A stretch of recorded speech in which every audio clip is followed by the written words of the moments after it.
Anim na reason kung bakit hindi kayo nagtatagal sa isang relasyon.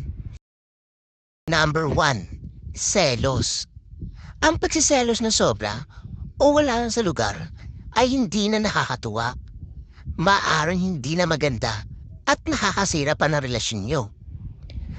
2, pride. Kung walang magbababa ng pride, walang manunuyo.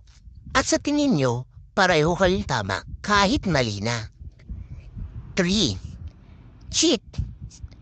Minsan, kahit gaano mo pa kamahal yung tao, magloloko at magloloko pa rin siya. Hindi magiging sapat yung ginawa mo na ang lahat para sa kanya. Minsan, ipagsasabay pa kayo at madalas, bago kayo maghiwalay, may nakareserba na. 4, walang time. Hindi mo naman kailangan